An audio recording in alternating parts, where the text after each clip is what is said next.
Selamat malam saudara, Anda menyaksikan Indonesia Bicara. Saya Maya Karim. Sejumlah daerah di Indonesia harus mewaspadai dampak fenomena La Nina yang turut berpotensi meningkatkan risiko bencana hidrometeorologi. Lalu daerah mana saja yang harus waspada, seperti apa mitigasinya, dan bagaimana pula pemetaannya kita akan bahas dalam Indonesia Bicara malam hari ini. Saat ini kami sudah tersambung bersama dengan Deputi Bidang Meteorologi BMKG, Pak Guswanto. Selamat malam, Pak Guswanto. Selamat malam, Maya Karim dan Pak Abdul Muhari. Baik, sudah disapa juga Pak Abdul Muhari, Kepala Pusat Data dan Informasi BNPB. Selamat malam, Pak Abdul. Selamat malam, Mbak Maya. Selamat malam, Pak Guswanto. Ya, selamat malam. Baik, saya berharap kabar Bapak-Bapak baik dan tentu kita bicara malam hari ini terkait dengan cuaca ekstrim yang memang terjadi di sejumlah daerah. Bahkan ada yang sudah mengalami banjir dalam 2 pekan masuk ke 3 pekan terakhir ini. Saya ingin ke Pak Guswanto terlebih dahulu. Pak, bantu kami memahami apa sebetulnya fenomena La Nina ini dan bagaimana dampaknya ke Indonesia.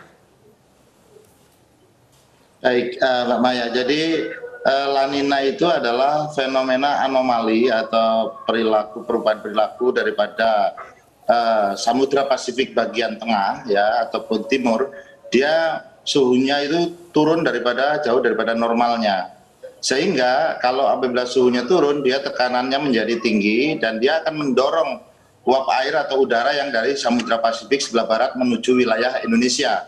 Nah, nanti kalau kita lihat dampaknya adalah adanya tambahan suplai uap air yang berarti juga akan mendapatkan tambahan untuk curah hujan di beberapa wilayah di Indonesia. Namun kita cermati sekali lagi, tambahannya itu tidak merata seluruh wilayah Indonesia. Itu sangat tergantung daripada dinamika atmosfer yang juga saat ini mempengaruhi perkembangan cuaca ekstrim di wilayah Indonesia. Kalau kita mengacu pada tahun yang lalu juga terjadi La Nina. Namun indeksnya tahun yang lalu pada bulan November itu sudah minus 1,3 ya. Tapi saat ini baru minus 0,98. Demikian. Baik, Pak Guswanto menggarisbawahi terkait dengan peningkatan curah hujan yang terjadi di sejumlah daerah. Ini bisa disebutkan daerahnya mana saja, walaupun tadi disebutkan juga ini tidak merata, tapi di kisaran berapa Pak peningkatan curah hujannya? Kalau kita melihat pada yang sudah terjadi saat ini ya, kita melihat kisaran tambahannya itu ada sekitar 20-70% ya dari normalnya. Normal ini dihitung adalah normal rata-rata curah hujan 30 tahun untuk satu wilayah. Jadi sekitar 20-70%. Kalau kita melihat daerahnya mana saja ya, kita melihat misalkan pada bulan September, Oktober, November ini dampak La Nina ini signifikan di wilayah selatan, tengah dan timur. Wilayah selatan itu kita melihat nanti ada di sisi Jawa, ya ada di sisi Bali, Nusa Tenggara, kemudian tengah juga ada di Sulawesi Selatan, kemudian di timur ada di Papua. Kemudian nanti Desember, Januari, Februari itu signifikan di wilayah utara. Wilayah utara ini nanti bisa Sumatera Utara, kemudian bisa juga di Kalimantan. Demikian. Baik, ini diprediksi atau diperkirakan akan terjadi bahkan hingga tahun depan begitu ya Pak. Jadi daerahnya berbeda begitu untuk tahun depan begitu ya Pak? Betul. Baik, saya beralih ke Pak Abdul. Pak Abdul, dari catatan BNPB sendiri seperti apa kebencanaan yang terjadi di Indonesia dari awal Januari hingga November ini Pak Abdul? Ya, untuk catatan kami dari kejadian bencana hidrometeorologi yang terjadi di tahun 2021 ini, memang secara frekuensi dari total bencana di Indonesia itu 99% itu adalah bencana hidrometeorologi. Hidrometeorologi ada 2, hidrometeorologi basah dan kering. Kalau basah ini adalah banjir bandang, tanah longsor, cuaca ekstrim, gelombang pasang, abrasi. Sedangkan hidrometeorologi kering itu adalah kekeringan dan kebakaran hutan.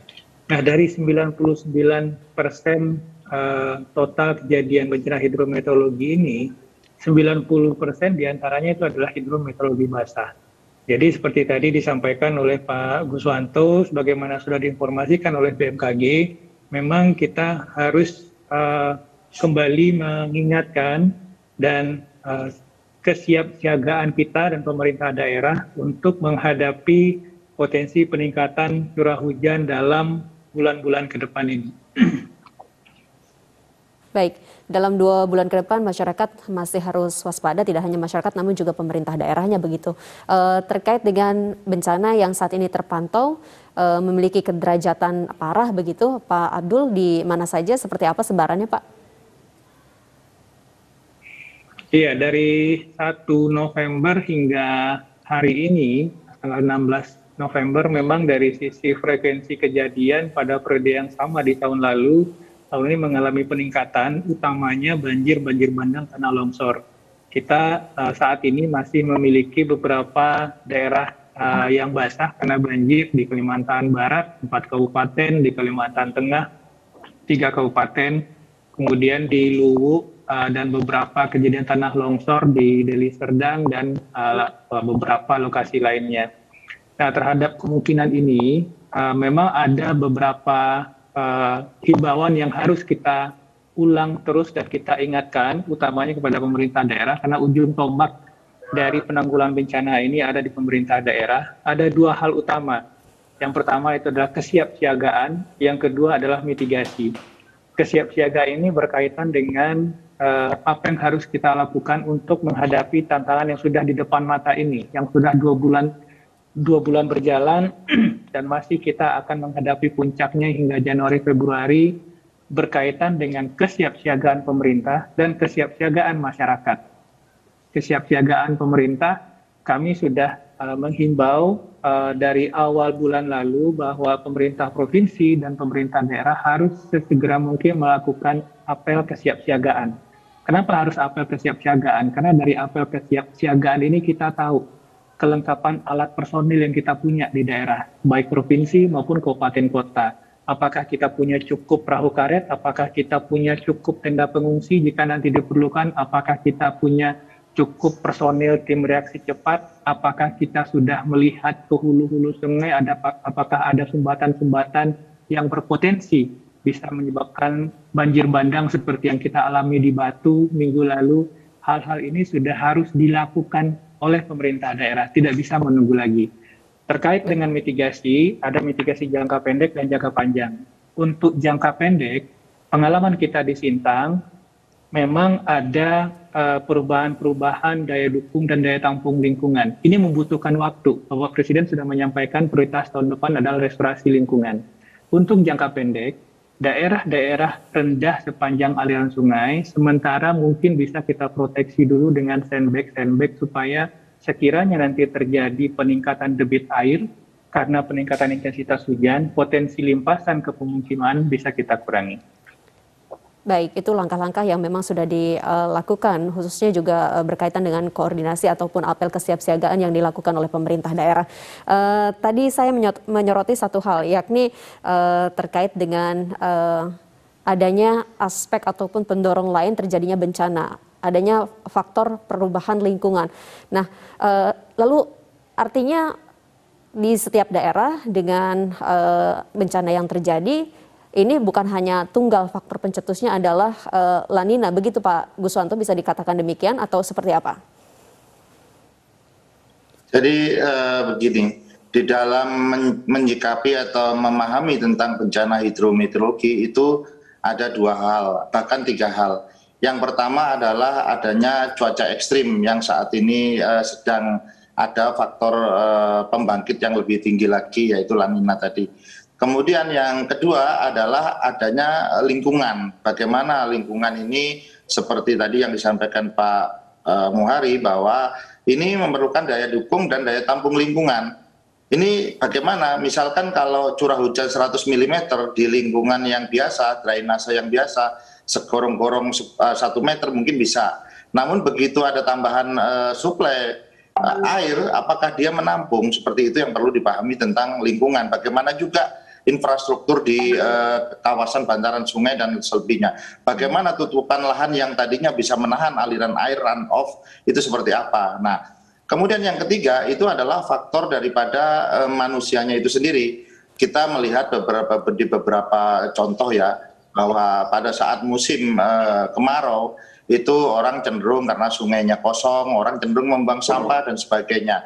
Nah, begitu musim hujan tiba, maka inilah yang akan menjadi penyebab daripada misalkan sampah ini juga saya ingatkan, sampah ini juga hanya tidak ada sampah yang dari manusia, ada sampah yang alami, misalkan dari batang-batang pohon dan sebagainya. Nah, 3 hal ini yang perlu dijaga. Bagaimana kita bisa meresapi tentang curah hujan saat ini seperti apa. Nah, ini dampaknya terhadap lingkungan seperti apa. Nah, mari kita memulai mengenali lingkungan sekitar kita.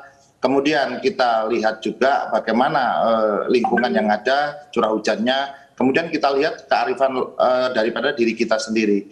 Nah, kita melihat bahwa 3 hal itulah yang menjadi domain daripada ataupun faktor yang menjadi penyebab bencana hidrometeorologi yang tadinya mungkin biasa menjadi tidak biasa. Seperti itu. Baik, 3 hal tersebut harus dicermati hingga kemudian kita bisa memitigasi bencana hidrometeorologi yang berpotensi terjadi di suatu daerah.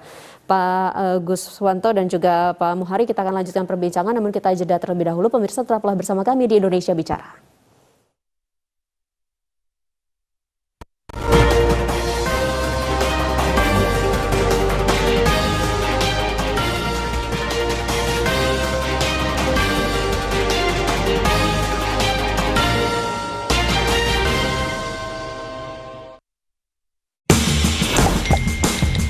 Saat semua dimulai dari sebuah genggaman yang ternyata dapat menyebarkan kebaikan. Ketulusan hati seorang kawan untuk mereka yang membutuhkan dan membantu kesejahteraan. Siapapun bisa jadi pahlawan. Yuk saling bantu. Lindungi keluarga, lindungi Indonesia. Ibu pergi dulu ya. Arisan sih emang seru. Walaupun sudah divaksinasi, tapi resiko berkerumunnya itu loh. Benar, hindari kerumunan. Ingat protokol kesehatan. Ayah nggak pakai masker. Ayah kan udah divaksinasi. Walaupun sudah divaksinasi, protokol kesehatan tetap kudu dilaksanakan. Benar, tetap pakai masker. Ikuti protokol kesehatan. Cuci tangan dulu. Kakak kan sudah divaksinasi. Tapi protokol kesehatan tetap kudu dilakukan. Sudah vaksinasi, protokol kesehatan harus tetap dilaksanakan. Tetap disiplin dengan protokol kesehatan 5M. Setelah sekian purnama, memulai lagi kita. Aku tuh ngisi formulir dulu. Ih, tapi error terus. Loh, emang aksesnya dari mana? Website pedulilindungia.com. Sumpah ribet banget. Nah, itu yang hoax. Yang benar itu, download aplikasi Peduli Lindungi, kamu isi data diri, scan barcode, tinggal cek ini. Asli, gampang banget. Stop sebarkan hoax, gunakan media sosial dengan bijak. Lindungi keluarga, Lindungi Indonesia. Mengikuti kelas ibu hamil itu sangat penting. Menjaga tubuh tetap sehat guna mempersiapkan proses persalinan. Mulai dari perawatan kehamilan hingga perawatan pasca persalinan. Asupan gizi juga harus cukup. Itu untuk saya dan si buah hati. Jangan lupa konsumsi tablet tambah darah secara rutin.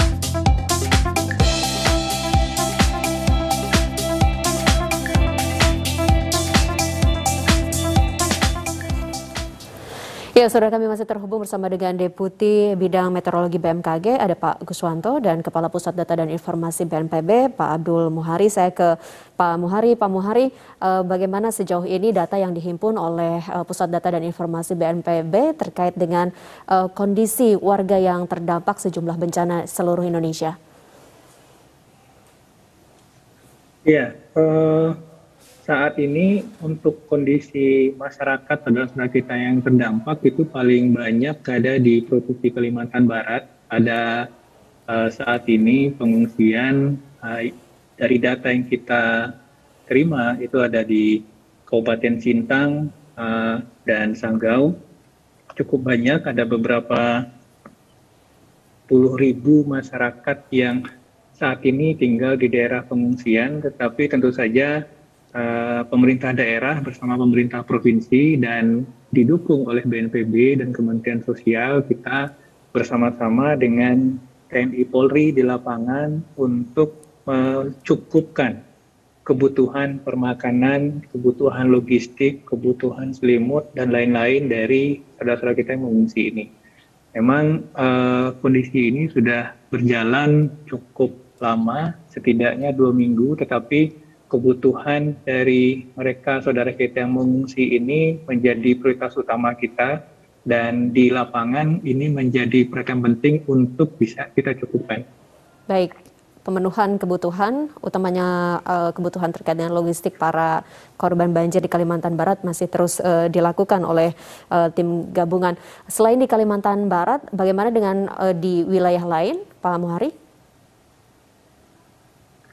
Untuk wilayah lain, ada juga pengungsi di Kalimantan Tengah dari 2 kabupaten saat ini yang masih terendam air itu Kabupaten Katingan. Ini juga sama, BNPB sudah mendorong logistik beserta Kementerian Sosial dan pendistribusiannya didukung oleh personil TNI Polri di lapangan agar logistik yang sudah didorong ke Kalimantan Tengah, baik itu dari pemerintah daerah, pemerintah provinsi, donatur, dan TNI Polri ini bisa tersampaikan ke masyarakat yang saat ini ada di pengungsian.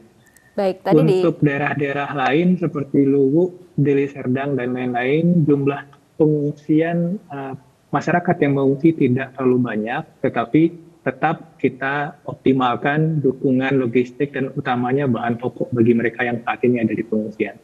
Baik, tentu kita berharap saudara kita yang terdampak banjir bisa mendapatkan penanganan yang terbaik dan secepatnya dari BNPB dan juga BPBD yang bertugas di daerah masing-masing. Saya ke Pak Guswanto. Pak Guswanto, tadi di segmen awal kita sempat membahas terkait dengan faktor pencetus bencana. Selain dampak La Nina, tentu ada juga tadi disebutkan faktor lingkungan, faktor manusia. Apakah juga ada hal lain yang turut mempengaruhi, misalnya faktor perubahan iklim atau seperti apa, Pak Guswanto?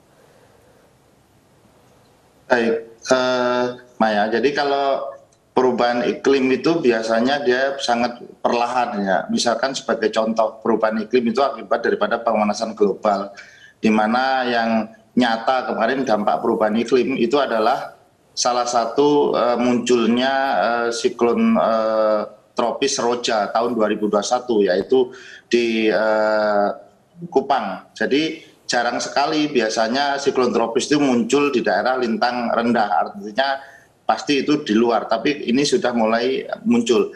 Namun untuk kali ini meteorologi itu, cuaca ekstrim itu adalah hal meteorologi, dan di dalam hal meteorologi itu yang sangat mempengaruhi adalah tentang dinamika atmosfer, di mana dinamika atmosfer ini banyak sekali, ada yang global tadi, ada La Nina, ada Rossby, Kelvin, kemudian ada yang regional, di mana untuk yang regional ini adalah seperti sirkulasi siklonik daripada streamline angin, di mana ada tekanan rendah, di mana tekanan tinggi, di mana tekanan rendah ini akan mendatangkan penguapan atau konvergensi yang lebih. Jadi suplai uap air dari sekitarnya akan mengalir daerah itu. Dan yang hal lain lagi adalah labilitas lokal, di mana labilitas lokal ini akan meningkatkan adanya konvergensi atau penguapan, kemudian muncul menjadi konvergensi dan menjadi hujan. Nah, 3 hal itulah yang menjadi faktor. Ada lagi yaitu global, regional, dan lokal. Dimana kalau kita melihat saat ini untuk barangkali 3 hari ke depan ya, kita melihat beberapa minggu yang lalu ya, selalu saja di wilayah barat maupun di utara itu ada curah hujan dengan intensitas sedang ataupun lebat. Di mana pada beberapa hari itu muncul beberapa sirkulasi siklonik. Kita melihat yang tadinya di atas Aceh, kemudian bergeser sekarang ke sebelah barat Samudra Hindia. Dan saat ini juga muncul juga sirkulasi siklonik yaitu di utara Papua. Kemudian muncul juga saat ini ada juga sirkulasi siklonik yang ada di wilayah Samudra Hindia selatan Banten ya. Nah, kemudian di samping kondisi-kondisi yang sirkulasi siklonik ataupun konvergensi itu meningkatkan potensi pertumbuhan awan hujan. Nah, ada satu hal lagi barangkali yang ini adalah fenomena klasik ya sebenarnya, yaitu adalah DKAT, daerah konvergensi antratropik. Daerah konvergensi antratropik ini selalu bergerak ya. Nah, saat ini daerah konvergensi antratropik itu ada di posisi November-Desember saat ini bergerak menuju ke selatan. Nah, di mana pasnya saat ini kalau kita lihat DKAT itu adalah daerah atau zona-zona yang memiliki suhu yang tinggi, di mana dia nanti akan membentuk adanya konvergensi ya, ataupun membentuk hujan di mana hujannya hujan konveksi. Nah, di situ adalah sekarang ini posisinya itu ada di utara, ya di utara di daerah Indonesia. mana saja itu, Pak? Di Aceh, kemudian Sumatera Utara, sekitar situ, terus mengalir ke timur. Nah, itu ada di Kalimantan, kemudian Sulawesi Tengah, sampai nanti di Papua. Seperti itu. Baik, Pak Guswanto, apakah saat ini kita juga sudah memasuki musim penghujan atau bagaimana? Kalau kita melihat daripada perakiraan musim hujan yang dikeluarkan BMKG, saat ini sudah bulan November itu sekitar 87,7% wilayah Indonesia telah memasuki musim hujan, dan nanti bulan Desember akan meningkat menjadi 96,8%, dan secara umum puncaknya itu akan diprediksi Januari Februari. Namun puncak musim hujan ini setiap wilayah atau daerah tidak sama, ada yang mendahului. Seperti di Riau nanti Desember Januari itu akan lebih dulu, seperti itu. Baik, puncak musim hujan diprediksi akan terjadi Januari atau Februari, namun ini tidak merata begitu ya Pak, berbeda-beda setiap daerah. Betul. Ada yang mendahului. Terkait dengan hal ini, bagaimana kemudian BNPB memberikan imbauan terhadap masyarakat, khususnya untuk lebih mewaspadai potensi-potensi bencana hidrometeorologi? Pak Muhari. Baik.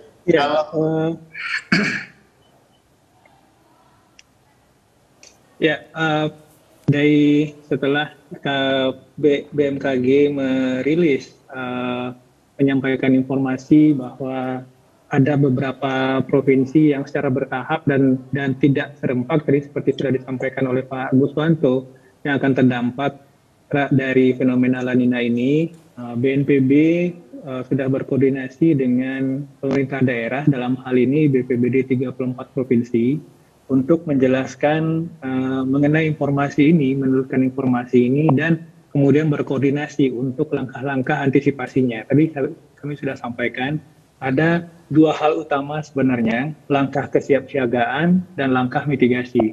Kesiapsiagaan pemerintah daerah tadi sudah kita sampaikan, ada berkaitan dengan apa kesiapsiagaan, dan jika dibutuhkan dukungan pemerintah pusat, maka daerah bisa menetapkan status siaga darurat.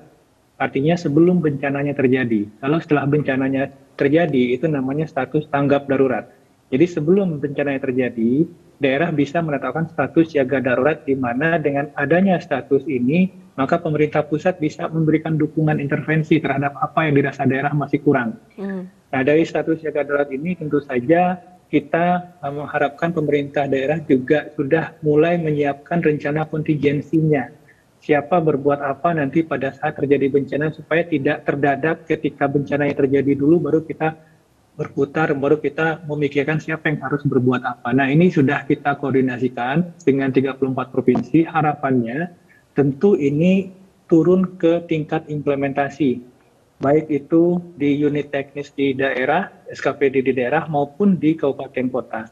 Nah, ini yang kita harapkan bisa secepatnya terrealisasi, karena dari beberapa daerah yang saat ini terdampak bencana, mungkin ini masih kurang optimal disiapkan. Ini menjadi pembelajaran kita, karena kita masih 2 bulan lagi, masih ada Januari, Februari yang tadi disampaikan oleh Pak Guswanto menghadapi puncak La Nina ini. Baik, ada catatan penyiapan terhadap kesiapsiagaan di daerah yang perlu ditingkatkan. Terakhir ke Pak Guswanto, karena ini masih akan berlangsung hingga Februari nanti, bagaimana bisa memberikan informasi kepada masyarakat agar tetap waspada dan juga tidak panik menghadapi fenomena La Nina ini, Pak Guswanto? Baik, jadi kita BMKG itu menghimbau kepada masyarakat itu tetap mengupdate informasi cuaca dari BMKG, baik itu cuaca publik, cuaca penerbangan maupun cuaca maritim melalui kanal-kanal yang tersedia, baik itu melalui call center 196, website www.bmkg.go.id, sosial media info BMKG di Instagram, YouTube, dan serta juga aplikasi telepon pintar info BMKG. Nah, namun ini tidak cukup. Kita tambahkan bahwa masyarakat juga kita himbau agar lebih mengenali lingkungan dan potensi bencana di lingkungan tempat tinggalnya.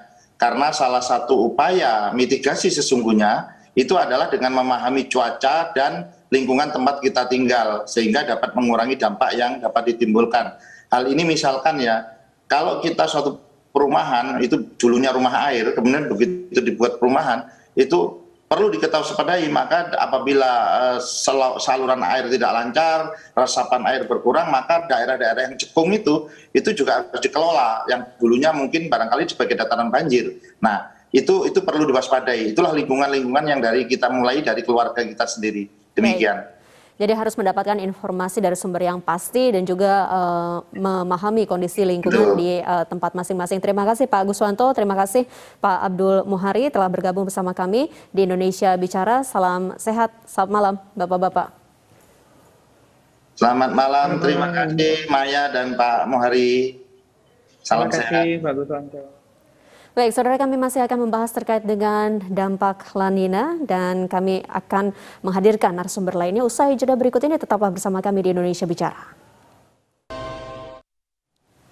Terima kasih Anda masih bersama kami di Indonesia Bicara. Sejumlah daerah di Indonesia saat ini menghadapi bencana banjir dan salah satu yang dihadapi ini, bencana banjir ini merupakan dampak dari La Nina. Seperti di Sulawesi Tengah dan di Aceh. Dan saat ini kami sudah terhubung bersama dengan Kepala Badan Penanggulangan Bencana Aceh, BPBA, Bapak Ilyas.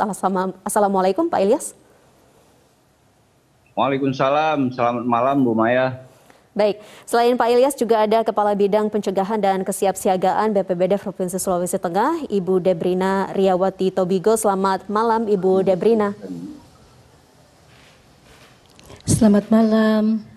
Baik, salam sehat untuk semua. Sebelum saya ingin mengetahui bagaimana kondisi di provinsi masing-masing, pemirsa kita ikuti terlebih dahulu laporan dari rekan kami yang akan menyampaikan dan memantau kondisi terkini 8 kecamatan di Kota Waringin Timur yang terendam banjir. Kita akan terhubung dengan Retri Herayu.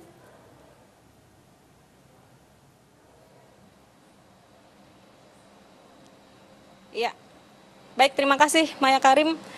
Sebanyak 24 desa dan kelurahan yang tersebar di 8 kecamatan di Kota Waringin Timur terendam banjir.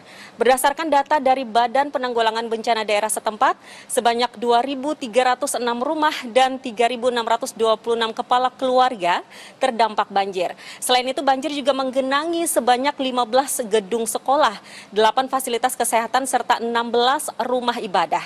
Bupati Kota Waringin Timur, Halikinor, mengatakan pihaknya telah menetapkan status siaga darurat banjir selama 14 hari terhitung sejak tanggal 9 hingga 23 November mendatang.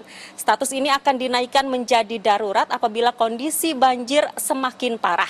Pemda setempat juga telah mulai menyalurkan bantuan bagi warga yang terdampak banjir. Selain itu, tenaga kesehatan juga diturunkan guna memeriksa kesehatan warga yang berada di lokasi banjir. Dan berikut ini wawancara kami bersama dengan Bupati Kota Waringin Timur, Halikinor. Ya. Kita perlu istirahat, kalau memang kondisinya memang kelihatan sudah mulai kita akan meningkatkan, karena tidak sembarang kita meningkatkan status darurat. Namanya darurat kan berarti sudah serba darurat, harus serba kita persiapan, tapi ini masih siaga. Ya, sementara itu akibat tingginya intensitas curah hujan dalam beberapa hari terakhir, sebagian kawasan RSUD Dr. Murjani Sampit juga tergenang dengan ketinggian air hingga 30 cm. Air menggenangi halaman selasar hingga sejumlah ruangan yang salah satunya yakni ruang laboratorium. Agar air genangan segera surut dan tidak mengganggu pelayanan, BPBD Kota Waringin Timur menurunkan sejumlah personil dan peralatan untuk melakukan pengurasan. RSUD Dr. Murjani Mirjani merupakan salah satu fasilitas kesehatan yang terdampak banjir yang melanda daerah ini. Sedangkan berdasarkan data BPBD setempat, sebanyak 8 fasilitas kesehatan terdampak banjir yang terjadi di 8 kecamatan. Demikian laporan kami dari Kalimantan Tengah. Kembali ke studio, Maya Karim. Baik, 8 kecamatan di Kota Waringin Timur terendam banjir. Terima kasih, Retri, melaporkan langsung dari Kalimantan Tengah. Kita tahu bahwa banjir terjadi tidak hanya di Kalimantan Tengah, namun juga di Kalimantan Timur dan di sejumlah provinsi di daerah lainnya di Indonesia. Dan untuk mengetahui bagaimana kondisi di provinsi lain, di Aceh misalnya, kita akan bertanya langsung ke Pak Ilyas. Pak Ilyas, bagaimana kondisi bencana khususnya banjir di Provinsi Aceh sejauh ini, Pak? Baik, Bu Maya, memang akhir-akhir ini kita memasuki bulan Oktober itu. Mulai bulan Oktober memang kita di wilayah Barat Selatan seperti Aceh Selatan, Nagan Raya, Aceh Dia itu memang kita selama ini banjir ya Pak ya. Memang kalau kita lihat hari ini berdasarkan perkiraan BMKG memang di seluruh Aceh itu curah hujan kita memang hari ini masih tinggi ya. Tapi banjir yang terjadi semenjak November, terhitung 1 November kemarin, itu di wilayah Barat Selatan. Nah, termasuk di wilayah tengah, kemarin itu ada juga di Aceh Tengah, dan di wilayah timur juga ada. Itu kemarin kita di Tangsi itu terjadi banjir bandang, begitu Mbak. Baik. Untuk kondisi warga saat ini seperti apa Pak penanganannya? Enggak, sebenarnya kalau penanganan kita selalu berkoordinasi dengan BPBD di 23 kabupaten kota. Kita sudah siap, artinya hari ini memang tidak ada banjir kali ini, belum ada yang di satu kabupaten pun yang ada pengungsi. Itu banjirnya tidak lama dan sifatnya sementara. Memang ini faktornya memang curah hujannya tinggi, Pak. Baik, terjadi peningkatan curah hujan di sejumlah daerah, banjir terpantau tidak berlangsung lama dan langsung surut sehingga tidak ada pengungsi untuk di Provinsi Aceh. Saya ingin mengetahui kondisi lainnya di Sulawesi Tengah seperti apa, Ibu Debrina, kondisinya? Kalau di Sulawesi Tengah, daerah yang terdampak banjir karena La Nina ini ada di beberapa kabupaten, seperti di Kabupaten Toli-Toli, Kabupaten Sigi, Poso, Kabupaten Banggai, dan hampir di beberapa kabupaten di Kota Palu sendiri. Tetapi yang terakhir kemarin terdampak banjir itu adanya di Kabupaten Toli-Toli. Dan kami dari BPBD Provinsi sudah turut membantu BPBD Kabupaten Toli-Toli untuk melakukan penyerahan bantuan logistik kepada Kabupaten Toli-Toli, dan para masyarakat yang terdampak sudah dievakuasi di desa sekitar yang dekat dengan desa yang terdampak banjir ini. Dan Kabupaten Poso kemarin juga sudah terdampak, tetapi sudah dapat diatasi oleh BPBD Kabupaten Poso sendiri, dan Kabupaten Sigi juga sudah dapat diatasi oleh BPBD Kabupaten Sigi dengan dibantu oleh pada masyarakat sekitarnya. Demikian, Mbak. Baik, untuk banjir yang terjadi di sejumlah kabupaten tersebut, apakah juga menimbulkan pengungsi, Bu Debrina? Seperti apa lalu penanganannya kemudian? Kalau terjadi pengungsi yang besar tidak, karena hanya sebagian kecil desa yang tergenang banjir, sehingga mereka masih bisa diungsikan ke tetangga-tetangga yang tidak terkena banjir. Jadi kami memberikan bantuan kepada mereka yang memang sangat terdampak, yang tinggal pada tetangga mereka yang tidak terendam banjir. Baik, untuk banjir yang terjadi di wilayah Provinsi Sulawesi Tengah ini, apakah sudah diketahui kemudian faktor-faktor penyebabnya, Bu Debrina? Kalau untuk banjir di Toli-Toli, itu adanya meluapnya sungai yang di sekitar itu, sehingga berdampak mereka kena banjir yang besar, sehingga pemerintah Kabupaten Toli-Toli diharapkan untuk dapat membuat jalan ini semakin diangkat jadi tinggi sehingga banjir itu bisa teratasi. Hanya kendala kemarin karena digenangi di pinggir jalan yang dilewati oleh kendaraan sehingga terjadi penimbunan sehingga kendaraan itu bisa berjalan lagi dengan baik. Baik, saya kembali lagi beralih ke Pak Ilyas. Pak Ilyas, terkait dengan mitigasi yang dilakukan oleh BPBA sendiri, seperti apa sejauh ini upayanya?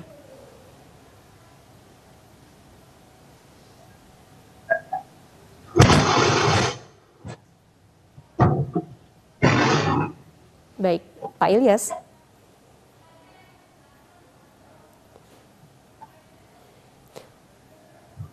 Pak Ilyas, mitigasi apa yang dilakukan oleh BPBA terkait dengan potensi adanya banjir hingga nanti bulan Februari, Pak? Ya, itulah mitigasi kita. Yang pertama kan kita yang melakukan pelatihan pada masyarakat itu sangat tidak terjadi banjir, kan kita melakukan mitigasi. Yang kedua, saat banjir itu pemerintah Aceh, karena kita ada tiga banjir pemerintah Aceh itu yang paling jelas itu melakukan beri bantuan logistik pada masyarakat. Itu sudah pasti.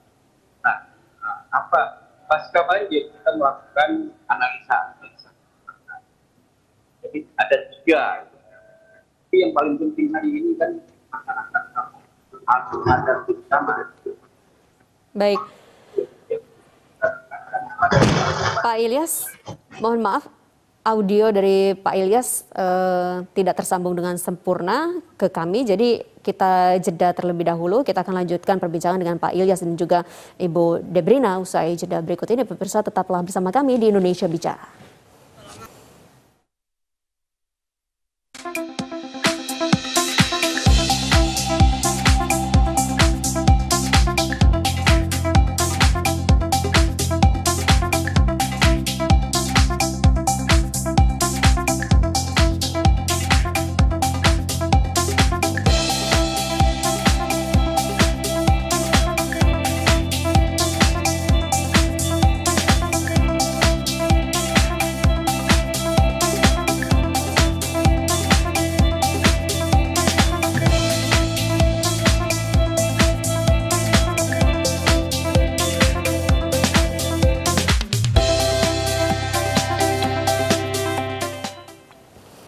Anda kembali lagi bersama kami di Indonesia Bicara. Kami masih membahas terkait dengan dampak fenomena La Nina. Kami masih terhubung bersama dengan narasumber kami. Ada Pak Ilyas, Kepala Badan Penanggulangan Bencana Aceh, dan Ibu Debrina Riyawati, Kepala Bidang Pencegahan dan Kesiapsiagaan BPBD Provinsi Sulawesi Tengah. Saya kembali lagi ke Pak Ilyas. Pak Ilyas, terkait dengan mitigasi, seperti apa yang dilakukan oleh BPBA? Ya, terima kasih Mbak. Di Provinsi Aceh, khususnya di BPBA, yang pertama kita mitigasi yang selalu kita lakukan kepada yang pertama sosialisasi kita dan edukasi kepada masyarakat. Ya. Yang kedua SOP pengelolaan dini banjir ini. Yang ketiga kita selalu berkoordinasi dengan BMKG ya, pemasangan alat deteksi banjir itu yang kita lakukan. Dan yang paling penting saya rasa membangun buffer secara struktural ataupun non struktural yang mampu melindungi komunitas dari bencana. Nah, ini yang kita lakukan. Tapi yang paling penting itu kita selalu melakukan sosialisasi kepada masyarakat. Saya rasa itu. Baik, berbagai persiapan dilakukan dan salah satu yang ditekankan adalah lebih ke sosialisasi kepada masyarakat sehingga bisa meminimalkan risiko bencana yang terjadi di daerahnya masing-masing. Saya beralih ke Ibu Debrina. Ibu Debrina, ada dua hal yang tadi ditekankan oleh Kepala Pusat Data dan Informasi BNPB, yakni satu, kesiapsiagaan, dua adalah mitigasi. Bagaimana kemudian kesiapsiagaan di daerah khususnya di Provinsi Sulawesi Tengah untuk mewaspadai dampak dari fenomena La Nina ini? Terima kasih. Kalau untuk di Sulawesi Tengah, setiap kabupaten kami itu mereka sudah mempunyai namanya dokumen rencana kontingensi bencana banjir. Jadi di masing-masing kabupaten di BPBD di baik ada di kabupaten seluruh Sulawesi Tengah sudah dipersiapkan bagaimana mereka harus menghadapi banjir ini, sehingga mereka sudah melakukan simulasi-simulasi untuk mengajak masyarakat mengantisipasi apabila terjadi banjir. Dan di kabupaten kami yang kami lakukan terakhir ini adalah Kabupaten Sigi. Selesai mereka melakukan simulasi tentang banjir, sehingga masyarakat di sekitar itu sudah siap apabila terjadi banjir yang akan datang. Sehingga dalam La Nina ini kami sudah mempersiapkan seluruh BPBD bekerja sama dengan BMKG untuk selalu memantau kondisi-kondisi yang akan terjadi, sehingga masyarakat yang ada di Sulawesi Tengah dan baik itu yang ada di BPBD maupun di BMKG, kami sudah siapkan masyarakatnya untuk mengantisipasi bagaimana menghadapi banjir ini. Baik Ibu Debrina, untuk personel dan kemudian tadi relawan dari masyarakat sudah siap begitu untuk memitigasi bencana. Lalu bagaimana dengan kesiapan seperti halnya logistik dan juga perahu karet dan lainnya? Apakah ini juga sudah siap, Bu? Kalau kami di BPBD Provinsi sangat membantu kabupaten-kabupaten untuk mempersiapkan logistik, baik itu ada di provinsi maupun ada di kabupaten. Kami tetap siap membantu bersama dengan perahu-perahu karet yang dibutuhkan oleh masyarakat di Sulawesi Tengah. Baik, saya beralih ke Pak Ilyas. Pak Ilyas, jika dibandingkan dengan November tahun lalu, apakah ada perbedaan dari segi bencana yang terjadi di Provinsi Aceh, Pak Ilyas?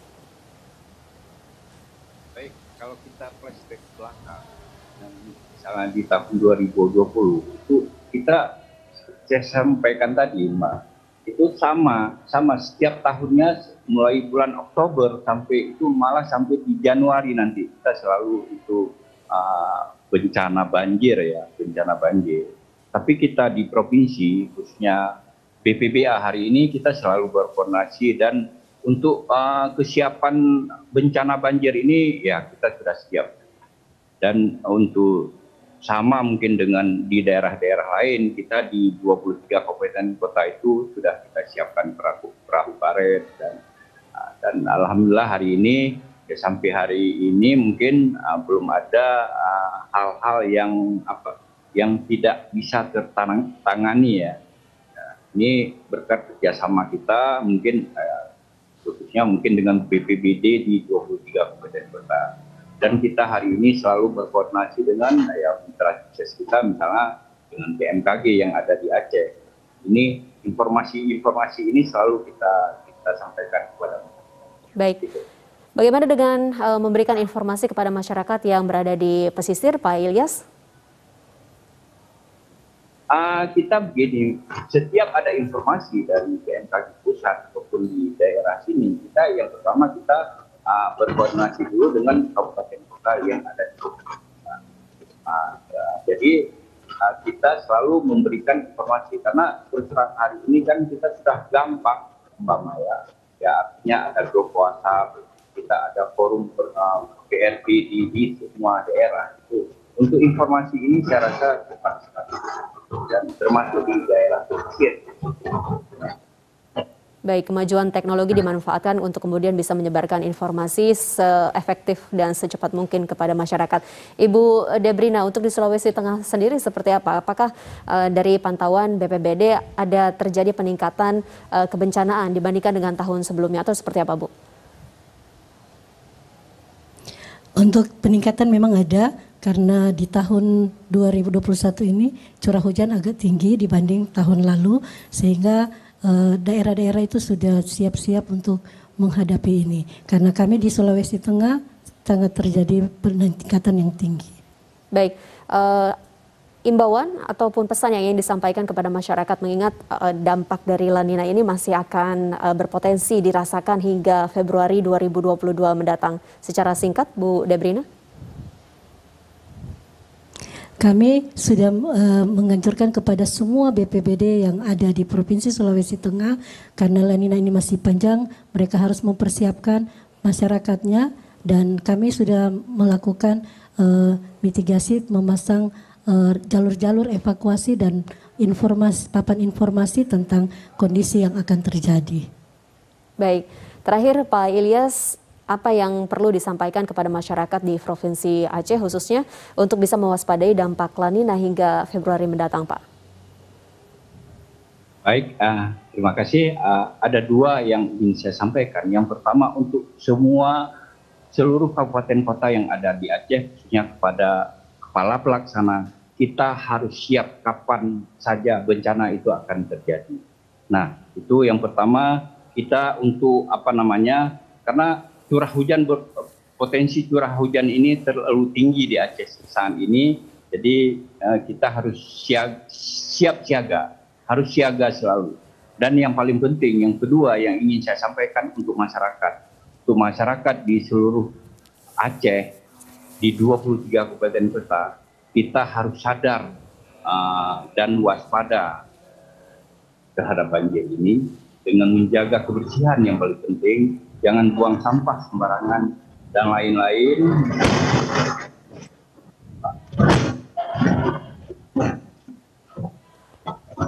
Baik, Pak Ilyas, mohon maaf saya potong karena lagi-lagi sambungan audio dengan Pak Ilyas terkendala. Saya ucapkan terima kasih kepada Pak Ilyas, Kepala Badan Penanggulangan Bencana Aceh, dan Ibu Debrina Riyawati, Kepala Bidang Pencegahan dan Kesiapsiagaan BPBD Provinsi Sulawesi Tengah. Terima kasih Bapak Ibu, salam sehat. Assalamualaikum warahmatullahi wabarakatuh.